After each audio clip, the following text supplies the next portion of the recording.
Hi everyone, welcome to pen paper TNPSC. So இன்னைக்கு day 3, ஓகேவா? So first Thirukkural என்ன? மக்கட்பேறு அதிகாரத்திலேருந்து ஈன்ற பொழுதின் பெரிதுவக்கும் தன் மகனை சான்றோன் என கேட்ட தாய். அப்போ தன் பிள்ளையின் புகழை கேட்ட தாய் பெற்றெடுத்த போது அடைந்த மகிழ்ச்சியை விட பெருமகிழ்ச்சி அடைவாள். அப்போ தன் மகனை சான்றோன் அப்படின்னு பிறர் சொல்லி கேட்குறப்ப தாய் ஈன்ற பொழுது, ஸோ பெற்றெடுத்த பொழுதை காட்டியும் அப்போ அடைந்த மகிழ்ச்சியை காட்டியும் பெருமகிழ்ச்சி அடைவாள் தான் ஈன்ற பொழுதின் பெரிது உவக்கும். அப்போ உவக்கும் அப்படின்னா மகிழும் அப்படிங்கிற அந்த மீனிங்கில் வருது. ஸோ அப்போ ரொம்ப மகிழ்ச்சி அடைந்தா எப்போ? ஈன்ற பொழுதின். ஸோ அப்போ பெற்றெடுத்ததப்ப காட்டியும் அதை காட்டி மகிழ்ச்சி அடைகிறாங்க எப்போ அப்படின்னா தன் மகனை சான்றோன் அப்படின்னு சொல்லி பிறர் சொல்லி கேட்குறப்ப. ஓகேவா? சரி, இப்போ ஃபர்ஸ்ட் கொஸ்டின், இது ஒரு ப்ராபபிலிட்டி கொஸ்டின் தான். 2, 2 சீரான பகடைகள் முறையாக ஒரே நேரத்தில் உருட்டப்படும் போது முக மதிப்புகளின் கூடுதல் பகா எண்ணாக கிடைக்க நிகழ்தகவு என்ன அப்படின்னு கேட்குறாங்க. அதாவது 2 டைஸை உருட்டுறாங்க. அப்போ probability of getting sum of the number, அந்த 2 டைஸ்லையும் அந்த 2 ஃபேஸ் வேல்யூ இருக்கும்ல, அதை 2ஐயும் ஆட் பண்ணுறப்ப ப்ரைம் நம்பராக கிடைப்பதற்கான வாய்ப்பு என்னன்னு சொல்லி கேட்குறாங்க. அப்போ ஃபஸ்ட்டு நம்ம அதை எழுதிடணும். அப்போ 1,1 ஆரம்பித்து இங்கே 1,6 முடிக்க எழுதணும். அதுக்கப்புறம் இங்கே 2,1 வரும். இங்கே 6,1 முடிக்க எழுதணும். இங்கே 6,6 முடிக்க எழுதணும். இப்போ நான் என்ன செஞ்சுக்க போகிறேன் அப்படின்னா, என்ன கேட்குறாங்கன்னா சம் ஆஃப் த நம்பர் தானே வருது. அப்போ நானே ஆட் பண்ணி எழுத போகிறேன். ஓகேவா? அவ்வளோதான். இப்போ சிம்பிளாக அதை முதல்ல செய்வோம். அப்போ இங்கே 1,1ன்னா என்ன? 2ன்னு வரும். 3, 4, 5, 6, 7. அதுக்கப்புறம் இங்கே என்னது வரும்? ஸோ 1,1 அப்படின்னா இந்த இடத்துல 2,1, அப்போ 2,1 3, 4, 5, 6, 7, 8. அப்போ இங்கே என்னது? இங்கே 3,1. அப்போ 4, 5, 6, 7, 8, 9. அதுக்கப்புறம் 5, 6, 7, 8, 9, 10. அதற்கடுத்து அதுக்கப்புறம் என்ன வரும் அப்படின்னா 6, 7, 8, 9, 10, 11 வரப்போகுது. ஸோ அதற்கு அடுத்தபடியாக 7, 8, 9, 10, 11, 12 அப்படின்னு சொல்லி வருது. ஓகேவா? இப்போ நம்ம பிரைம் நம்பர்லாம் தூக்கலாமா? இது ஒரு பிரைம் நம்பர், இது ஒரு பிரைம் நம்பர், இது ஒரு பிரைம் நம்பர், இது ஒரு பிரைம் நம்பர். அப்போ ஃபர்ஸ்ட் ரோல 4 வந்துருச்சு. அடுத்து இது ஒரு பிரைம் நம்பர், இது ஒரு பிரைம் நம்பர், இது ஒரு பிரைம் நம்பர். அடுத்த ரோல 3 வந்துருச்சு. அதுக்கப்புறம் 5 ஒரு பிரைம் நம்பர், 7 ஒரு பிரைம் நம்பர். அடுத்து 2, 9 சேர்த்துடக்கூடாது. 1, 2. அப்போ இங்கேயும் 2 தான் நமக்கு கிடைக்குது. அதுக்கப்புறம் 7, 11. இங்கேயும் 2 தான். இங்கேயும் 7, 11. இங்கேயும் 2 தான். அப்போ மொத்தம் 36 கீழே போட்டுக்கிறேன். மேல என்ன வருது? 4 + 3 7, 7 + என்னது 8. அப்ப 15 வருமா? 7 + 8 அப்படிங்கிறப்ப 15 வருது. அப்ப 3 டேபிளால கணிச்சோம்னா 5 × 3 15. இங்க 12 வரும். அப்ப 5/12 அப்படிங்கிறதா என்னோட ஆன்சர். So option A 5/12. ஓகேவா? ஸோ என்ன அப்படின்னா இதுல நம்ம கத்துக்க வேண்டிய விஷயம் என்ன அப்படின்னா, ஒன்று நிறைய பேர் 2 பிரைம் நம்பரா அப்படின்னு சொல்லி ஒரு சின்ன கன்ஃபியூஷன் இருக்கும். அது ஒரு விஷயம். ரெண்டாவது என்ன அப்படின்னா 9 சேர்த்துருவாங்க பிரைம் நம்பருக்குள்ள. அது ஒரு விஷயம். 2 விஷயத்தை கேர்ஃபுல்லாக ஞாபகம் வச்சுக்கணும். மூணாவது என்ன அப்படின்னா இங்கே 1,1 அதுக்கப்புறம் 1,2 இப்படி எழுதிட்டு அதுக்கப்புறம் அதை ஆட் பண்ணி மேலே போடுவாங்க. ஸோ அப்படி செய்ய வேணாம். ஸோ இது இப்படி செய்கிறப்ப கொஞ்சம் டைம் நமக்கு மிச்சமாகும். ஓகேவா? இல்லை எக்ஸாமுக்கு முன்னாடியே ஸ்டார்ட் ஆகிறதுக்கு முன்னாடியே இதெல்லாம் எழுதி வச்சுக்கிட்டாலும் பெஸ்ட்டு தான். அதுவும் ஓகேவா? ஸோ அவ்வளோதான். இவ்வளோதான் நமக்கு கவனிக்க வேண்டிய விஷயம். அதே மாதிரி இங்கே இங்கே ஓரத்தில் எழுதுறப்ப கவனமாக எழுதிக்கணும். ஓகேவா? சிலர் எண்ணிக்கிட்டே போவாங்க, அப்போ மறந்துடுவாங்க. ஸோ அப்போ எண்ணிட்டு அந்தந்த வரிசையில் எழுதி வச்சிட்டோம் அப்படின்னா நமக்கு ஆட் பண்ணுறப்ப ஈஸியாக இருக்கும். சரி, அடுத்த கேள்வி தமிழில் ஃபஸ்ட்டு பார்த்துருவோம். ABC என்ற 3 பேர் நீலம், சிவப்பு, கருப்பு வண்ண சட்டை மற்றும் மஞ்சள், பச்சை மற்றும் சிவப்பு வண்ண பேண்ட் அணிந்துள்ளனர். அப்போ மொத்தம் எத்தனை பேருப்பா? ABCப்பா. இங்கன்னா சட்டை ஷர்ட்டுன்னு நான் போட்டுக்கிறேன், கீழே பேண்ட்டுன்னு போட்டுக்கிறேன். ஓகேவாப்பா? சரி, அப்போ என்னென்ன இது ட்ரெஸ் இருக்கான்னா நீலம் அப்படின்னு கொடுத்துருக்காங்க. அப்போ blue colour, red colour, black colour. அவ்வளோதானே? Blue red black. இது 3 என்னவா? இது 3 சட்டைன்னு சொல்லிட்டாங்க. அப்போ இது ஷர்ட்டு. வேலை முடிஞ்சா அடுத்து பேண்ட்டுக்கு வர்றேன். பேண்ட் என்னது? மஞ்சள்னா எல்லோ, பச்சைனா கிரீனு, அடுத்து சிவப்பு அப்படின்னா ரெட்டு. ஓகேவா? அவ்வளோதான். இப்போ யாரும் ஒரே வண்ணத்தில் பேண்ட் மற்றும் சட்டை அணியவில்லை. அப்போ ரெட் கலர் சட்டையும் ரெட் கலர் பேண்ட்டும் யாரும் போட மாட்டாங்கங்கிறது தான் அர்த்தம். ஓகேவா? மேலும் நீல வண்ண சட்டை அணியவில்லை. அப்போ நீல வண்ண சட்டைன்னு என்னது? ப்ளூ கலர் சட்டை போடலைன்னு சொல்லிட்டாங்க. அடுத்து பி சிவப்பு வண்ண சட்டை அணியவில்லை. சிவப்பு வண்ண சட்டைனா ரெட் கலர் சட்டை போடலைன்னு அர்த்தம். அப்போ ரெட் கலர் சட்டை போடலைன்னா கண்டிப்பாக அவர் சரி ஓகே சரி இது ஓகே சரி. இப்போ பி வந்து சிவப்பு வண்ண சட்டை அணியலைன்னு சொல்லிட்டாங்க. இப்போ சி கருப்பு வண்ண சட்டை அணியவில்லை. அப்போ சி பிளாக் கலர் சட்டை போடலைன்னு சொல்லிட்டாங்க. அடுத்து ஏ மஞ்சள் வண்ண பேண்ட் அணியவில்லை. ஏ மஞ்சள் colour pant yellow colour pant போடலைன்னு சொல்லிட்டாங்க. அடுத்து பி சிவப்பு வண்ண பேண்ட் அணிந்துள்ளார். அப்போ பி சிவப்பு வண்ண பேண்ட். அப்போ ரெட் கலர் பேண்ட் போட்டிருக்காரு அப்படின்னா நமக்கு கொடுத்த கண்டிஷன் படி ரெட் கலர் சட்டை போட்டிருக்க மாட்டாரா, அது ஏற்கனவே எழுதிட்டோம். ஸோ இதை தான் அங்கேயே சொல்ல வந்தேன். ஸோ அப்போ பேண்ட்டும் சட்டையும் ஒரே கலரில் போடுறது இல்லையாம்ப்பா, அதனால் இங்கே ரெட் கலர் பேண்ட் இவர் போட்டிருக்கிறதுனால கண்டிப்பாக ரெட் கலர் சட்டை போட மாட்டார். பட் அதை நம்ம ஏற்கனவே எழுதிட்டோம். இப்போ நமக்கு கேள்வி என்ன கேட்குறாங்க அப்படின்னா, இப்போ கொடுத்ததெல்லாம் நான் எழுதிட்டேன். இப்போ கேள்வி என்ன அப்படின்னா, சி அணிந்துள்ள பேண்ட்டு மற்றும் சட்டையின் வண்ணங்கள் முறையே என்னன்னு கேட்குறாங்க. அப்போ ஃபஸ்ட்டு பேண்ட்டை கேட்குறாங்க. அப்போ இது ஃபுல்லாக என்னது அப்படின்னா பேண்ட்டு, இது ஃபுல்லாக ஷர்ட் அண்ட் பேண்ட்டு. இங்கே கொடுக்குறப்ப சட்டையை முதல்ல கொடுத்துட்டு பேண்ட் அதுக்கப்புறம் கொடுக்குறாங்க. ஃபஸ்ட்டு சட்டையை கொடுத்துட்டு பேண்ட் அதுக்கப்புறம் கொடுக்குறாங்க. பட் கேட்குறப்ப மாற்றி கேட்குறாங்க. இதுதான் இங்கே கவனமாக வச்சுக்கணும். ஓகேவா? ஸோ அப்போ ஃபஸ்ட்டு பேண்ட் கேட்குறாங்க, அதுக்கப்புறம் ஷர்ட்டு கேட்குறாங்க. அப்போ சி என்ன ட்ரெஸ்ஸு போட்டிருக்காங்க அப்படிங்கிறது தான் நமக்கு இங்கே கேள்வி. கரெக்டாக? அப்போ சி என்ன ட்ரெஸ்ஸு போட்டிருக்காங்க அப்படிங்கிறது தான் நமக்கு இங்கே கேள்வியாக வரப்போகுது. சரி, இப்போ நான் ஃபஸ்ட்டு என்ன செய்ய போகிறேன் அப்படின்னா, பி ரெட் கலர் ட்ரெஸ் தான் போட்டிருக்காங்க அப்படிங்கிறது எனக்கு உறுதி ஆயிடுச்சா? பி என்ன ட்ரெஸ் தான் போட்டிருக்காங்க அப்படின்னா, பி வந்து ரெட் கலர் ட்ரெஸ் தான் போட்டிருக்காங்க அப்படிங்கிறது எனக்கு உறுதியாக தெரிஞ்சிருச்சு. கரெக்டு தானே? இப்போ பி வந்து ரெட் கலர் ட்ரெஸ்ஸு. அப்போ இங்கே பேண்ட்டு ரெட் கலரை நான் எடுத்து விட்ருவா, பேண்ட்டு ரெட் கலரை எடுத்து விட்ருவேன். அப்போ சி ஒன்று எல்லோ கலர் போட்டிருக்கலாம், இல்லை அப்படின்னா க்ரீன் கலர் போட்டிருக்கலாம். கரெக்டு தானே? அப்போ சி பேண்ட் வந்து ஒன்று எல்லோ போட்டிருக்கலாம், இல்லை க்ரீன் போட்டிருக்கலாம். அப்போ நம்ம ஆப்ஷனுக்கு வரலாம். அப்போ எல்லோ அப்படின்னா மஞ்சள், க்ரீன் அப்படின்னா பச்சை. ஒன்று எல்லோ போட்டிருக்கணும், இல்லை பச்சை போட்டிருக்கணும். அப்போ ஃபஸ்ட்டு இங்கே பேண்ட்டு தானே வருது. பேண்ட்டில் மஞ்சள் இருக்குது, பச்சை இருக்கா? பச்சையும் 2 ஆப்ஷன் இருக்குது, மஞ்சளும் இருக்குது. பட் சிவப்பு போட்டிருக்க வாய்ப்பு இருக்கா அப்படின்னா சிவப்பு போட்டிருக்க வாய்ப்பு கிடையாது. ஓகேவா? சரி, இப்போ இது முடிக்க நான் கன்ஃபார்ம் பண்ணிட்டேன். அப்போ அடுத்து நம்ம கவனிக்க வேண்டிய விஷயம் என்ன அப்படின்னா, இங்கே நல்லா பாருங்கள். அப்போ ஒன்று இவர் எல்லோ போட்டிருக்கலாம், இல்லை க்ரீன் போட்டிருக்கலாம். அதனால் நான் ஆப்ஷன் டியை எலிமினேட் பண்ணிவிட்டேன். அது முதல்ல முடிஞ்சிருச்சு. இப்போ பாருங்கள், ஏ எல்லோ போடலையாம்.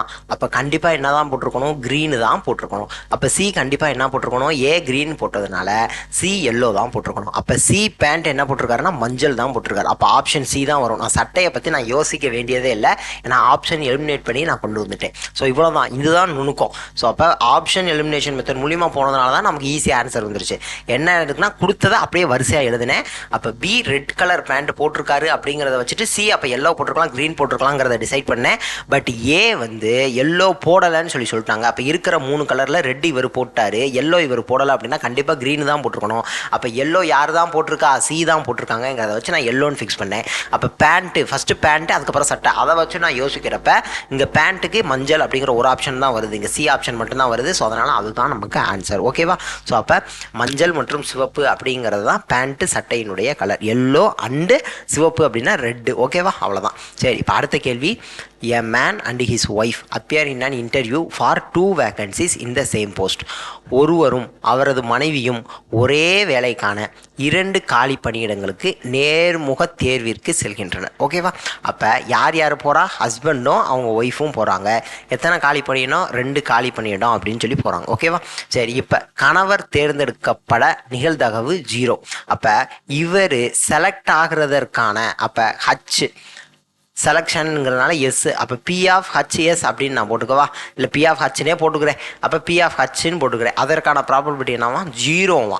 அப்போ ப்ராபபிலிட்டி ஆஃப் ஒய்ஃப் செலெக்ஷன் அப்படின்னா மனைவி தேர்ந்தெடுக்கப்பட நிகழ்தகவு என்ன அப்படின்னா பி ஆஃப் டபிள்யூ, மனைவி தேர்ந்தெடுக்கப்பட நிகழ்தகவு 1ன்னு சொல்லி கொடுத்துட்டாங்க. இப்போ இருவரில் ஒருவர் மட்டும் தேர்ந்தெடுக்கப்பட நிகழ்தகவு என்ன அப்படின்னு சொல்லி கேட்குறாங்க. அப்போ what is the probability that only one, யாராவது ஒருத்தவங்க மட்டும், 2 பேரில் ஒருத்தவங்க மட்டும் செலக்ட் ஆகிறதுக்கு ப்ராபபிலிட்டி என்ன சொல்லி கேட்குறாங்க.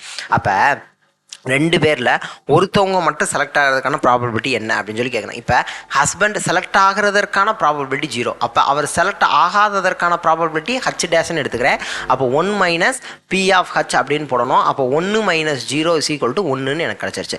அதேமாதிரி ஒய்ஃப் செலக்ட் ஆகிறதுக்குரிய ப்ராபபிலிட்டி 1, அப்போ செலக்ட் ஆகாததற்குரிய ப்ராபபிலிட்டியை டபிள்யூ டேஷ் அப்படின்னு சொல்லி எடுத்துக்கிறேன். அப்போ பி ஆஃப் 1 மைனஸ், அதாவது 1 மைனஸ் பி ஆஃப் டபிள்யூ அப்படின்னு சொல்லி வரும். அப்போ 1 மைனஸ் 1 அப்படின்னா 0ன்னு வந்துருச்சு. அப்போ அப்போ ஹஸ்பண்ட் செலக்ட் ஆவதற்கான ப்ராபபிலிட்டி 0, செலக்ட் ஆகாததற்கான ப்ராபபிலிட்டி 1, ஒய்ஃப் செலக்ட் ஆவதற்கான ப்ராபபிலிட்டி 1, செலக்ட் ஆகாததற்கான ப்ராபபிலிட்டி 0. இந்த 4 வேல்யூ எனக்கு தெரிஞ்சிச்சு. இப்போ எனக்கு கேட்குற கேள்வி என்ன, யாராவது ஒருத்தர் செலக்ட் ஆகிறதுக்கான ப்ராபபிலிட்டி என்ன அப்படிங்கிறது தான் நம்மளை கேட்குறாங்க. அப்போ நான் பி அப்படிங்கிறத எடுத்துக்கிறேன். நான் என்ன செய்யணும், P of H into P of W dash. ஒருவேளை இவர் செலக்ட் ஆகலாம், இவங்க செலக்ட் ஆகாமல் போகலாம். ப்ளஸ் அடுத்து P of W into P of H dash அப்படின்னு போடுறோம். கரெக்டு தானே? Into P of H dash அப்படின்னு போடுறோம். அப்போ இந்த இடத்துல இவங்க செலக்ட் ஆகலாம், இவங்க செலக்ட் ஆகாமல் போகலாம். அதுதான். அப்போ பி ஆஃப் டபிள்யூ 0 இன்ட்டு இங்கே பி ஆஃப் டபிள்யூ டேஷ் அப்படிங்கிறதும் 0வாகத்தான் வரப்போகுது. ப்ளஸ் இங்கே ப்ளஸ் போட்டுட்டு பி ஆஃப் டபிள்யூ அப்படிங்கிறது என்னது 1 into P of H dash அப்படிங்கிறதும் 1. அப்போ இங்கே எனக்கு ஆன்சர் அப்படிங்கிறது 1ன்னு வந்துருச்சு. அப்போ யாராவது ஒருத்தர் செலக்ட் ஆவதற்கான வாய்ப்பு என்ன அப்படிங்கிறதுக்குரிய ஆன்சர் 1, ஆப்ஷன் டி அப்படிங்கிறது தான் ஆன்சர். ஓகேவா? சரி, அடுத்த கேள்வி. If x men can complete y work in z days. அப்போ எக்ஸ் ஆண்கள் இசட் நாட்களில் ஒய் வேலையினை முடிக்க முடியும் எனில் அதை போன்ற இசட் வேலையை ஒய் ஆண்கள் முடிக்க எத்தனை நாட்கள் ஆகும்? ஸோ எனக்கு நல்லா தெரிஞ்ச ஃபார்முலா இருக்குது. Men into number of days divided by ஒர்க்குன்னு இருக்குது. அப்போ இங்கே 1 போடுவேன். அப்போ அதே மாதிரி men 2 into day 2 divided by W2 அப்படின்னு போடலாம். கரெக்டு தானே? இத்தனை ஆண்கள் இத்தனை நாட்கள் செய்தால் இந்த வேலையை முடிக்க முடியும், இத்தனை ஆண்கள் இத்தனை நாட்கள் செய்தால் இந்த வேலையை முடிக்க முடியும். அவ்வளோதான். இப்போ என்ன கொடுத்துருக்காங்க, எக்ஸ் மென். அப்போ எக்ஸ் இன்ட்டு M1ங்கிற இடத்துல எக்ஸை போடுறேன். அடுத்து எத்தனை ஒர்க்காம், ஒய் ஒர்க்காம்ப்பா, ஒய்யை கீழே ஓட்டாச்சு. இசட் டேஸா, அப்போ D1 அப்படிங்கிற இடத்துல இசட்டை போட்டாச்சு. அதற்கடுத்து பாருங்கள், அப்போ in how many days Y மென். அப்போ M2க்கு பதிலாக ஒய்யை போடுவேன். இசட் ஒர்க்குன்னு கொடுத்துருக்காங்க. அப்போ கீழே வந்து இசட்டை போடுவேன். அப்போ என்ன கேட்குறாங்க, இந்த ஹவு மெனி டேஸ், இந்த D2 அப்படிங்கிறத எனக்கு கேள்வி. அப்போ D2வை D2வாகவே வச்சுக்கிறேன். இந்த இசட்டை இங்கே கொண்டு போயிடுறேன், இந்த ஒய்யை இங்கே கொண்டு போயிடுறேன். அப்போ x into z square divided by y square அப்படிங்கிறது தான் D2. இந்த ஆன்சர் எங்கே இருக்குன்னு பாருங்கள், x into z square divided by y square, option A அப்படிங்கிறது தான் இதற்குரிய ஆன்சர். ஓகேவா? சரி, அடுத்த கேள்வி. 210 men working 12 hours a day finish a job in 18 days. அப்போ 210 ஆண்கள் நாளொன்றுக்கு 12 மணி நேரம் வேலை செய்து ஒரு வேலையை முடிக்க 18 நாட்கள் ஆகுதுப்பா. அப்போ அதே வேலையை நாளொன்றுக்கு 14 மணி நேரம் வேலை செய்து 20 நாட்களில் முடிக்க எத்தனை ஆண்கள் தேவைப்படும்? அவ்வளோதான். இப்போ இங்கே M into D into H நான் போடலாமா? அப்போ men days hour is equal to 1 போடலாம். Into M2 into D2 into H2. நீங்கள் போன சம்பளம் கேட்கலாம், ஏன்ப்பா எங்கள் ஹச்சை நீ சேர்க்கலன்னு சொல்லி கேட்கலாம். இங்கே ஹச்சு கொடுக்கல, நாங்கள் ஹச்சை சேர்க்கலப்பா, அவ்வளோதான்ப்பா. ஓகேவா? இங்கே எவ்வளோ மணி நேரம்னு சொல்லலை. அப்போ இங்கே வந்து அதை சொல்லியிருக்காங்க, அதனால் சேர்த்துக்கிறேன். இங்கே W1 சாரி, இங்கே W1பா. ஸோ W1 W2 நீங்கள் போட்டிருக்கேன், இங்கே ஏன்ப்பா போடலைன்னு சொல்லி கேட்கலாம். இங்கே என்ன சொல்லிட்டாங்க, இங்கே W1ம் W2வும் சேமுன்னு சொல்லிட்டாங்க. ஏன்னா அதே வேலையை தானா. அப்போ இங்கே W1ன்னு போட்டால் இங்கேயும் W1 தான் வரும். அப்போ கேன்சல் ஆயிரும்ல, அதனால் நாங்கள் போடலப்பா, அவ்வளோதான், வேற ஒன்றும் கிடையாது. சரியா? அப்போ சரி, இப்போ 210 ஆண்கள் M1, D1 என்னது, நம்பர் ஆஃப் டேஸ் 18 டேஸ், 12 மணி நேரம் போட்டேன்னா அவ்வளோதான். இப்போ M2 என்னன்னு சொல்லி நம்மக்கிட்ட கேட்குறாங்க. அப்போ M2வை M2னே வச்சுக்கலாம். D2 என்னன்னு சொல்லி கொடுத்துருக்காங்க, 20ன்னு சொல்லி கொடுத்துருக்காங்க. H2 என்னன்னா 14ன்னு சொல்லி கொடுத்துருக்காங்க. அவ்வளோதான்ப்பா. இதை நான் சால்வ் பண்ணேன்னா எனக்கான ஆன்சர் நான் கிடத்துறோம். இங்கே ஒரு ஜீரோவையும் இங்கே ஒரு ஜீரோவையும் கேன்சல் பண்ணுறேன். இங்கே 1 × 2 2, 6 2s are 12 அப்படின்னு வரப்போகுது. 7 2s are 14, 3 2s are 6 அப்படின்னு சொல்லி வரப்போகுது. இங்கே 7 இங்கே 3ஆல் கேன்சல் பண்ணலாம். இப்போ 3 × 3 9 வரும். 9 × 18 எவ்வளோன்னு பார்த்தா அதுதான் எனக்கான ஆன்சர். அப்போ 18 × 9, 9 8s are என்னது 72. 7 போடுறேன். இங்கே 1 × 9 9 + 7 ஆட் பண்ணுறோம் அப்படின்னா எவ்வளோ வருது, 16ன்னு சொல்லி வரும். அப்போ 162, ஆப்ஷன் ஏ 162 அப்படிங்கிறது தான் எனக்கான ஆன்சர். ஓகேவா? சரி, 5 கேள்வி பார்த்தாச்சு. ஸோ அப்போ ஃபஸ்ட்டு கேள்வி என்ன பார்த்தோம் அப்படின்னா ஒரு ப்ராபபிலிட்டி கொஷின், அடுத்தது ஒரு ரீசனிங் கொஷின், அடுத்ததாக பார்த்தோம் அப்படின்னா அதுவும் ஒரு ப்ராபபிலிட்டி. அப்போ 2 ப்ராபபிலிட்டி பார்த்துருக்கோம். அடுத்து ஒரு டைம் அண்ட் ஒர்க்கு, இதுவும் டைம் அண்ட் ஒர்க். அப்போ 2 ப்ராபபிலிட்டி, 2 டைம் அண்ட் ஒர்க்கு, ஒரு ரீசனிங் கேள்வி பார்த்துருக்கோம். சரியா? இப்போ அன்புடைமை, அன்பிலார் எல்லாம் தமக்குரியர், அன்புடையார் என்பும் உரியர் பிறருக்கு. இப்போ அன்பு இல்லாதவங்க எல்லாமே தமக்குன்னு சொல்லுவாங்க. அதே அன்பு இல்லாதவர் எல்லா பொருளும் எனக்கே என்பர். அப்போ அன்பு உடையவங்க என்னன்னு சொல்லுவாங்க, அன்பு உடையவர்கள் தம் உடம்பும் பிறர்க்கே என்பர். அதை என்பும் உரியர் பிறருக்கு. அப்போ தம்முடைய உடம்பும் உயிர் எல்லாமே பிறருக்கு தான்ப்பா அப்படின்னு சொல்கிறாங்க. ஓகேவா? அப்போ அன்பு இல்லாதவங்க எல்லாம் தமக்கு, அதே அன்பிலார் எல்லாம் தமக்குரியர், அன்புடையார் என்பும் உரியர் பிறருக்கு.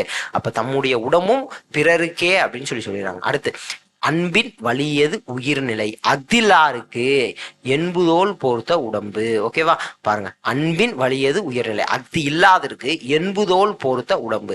அன்பு இருப்பதுதான்ப்பா உயிருள்ள உடல். அதை அன்பின் வலியது உயிர்நிலை அஃதில்லாருக்கு, அப்ப அன்பு இல்லாதது வெறும் எலும்பும் தோலும் தான். அப்ப அன்பு இருக்கிறது உயிருள்ள உடல், அன்பு இல்லாதது அப்படிங்கிறது வெறும் எலும்பு தோலும் தான் அப்படிங்கிற, அது வந்து ஒரு உயிருள்ள உடல் கிடையாது, வெறும் எலும்பு தோலும் தான் அப்படிங்கிற மீனிங்கு சொல்றாரு. ஓகேவா, சரி, நெக்ஸ்ட் வீடியோல பார்க்கலாம். தேங்க்யூ.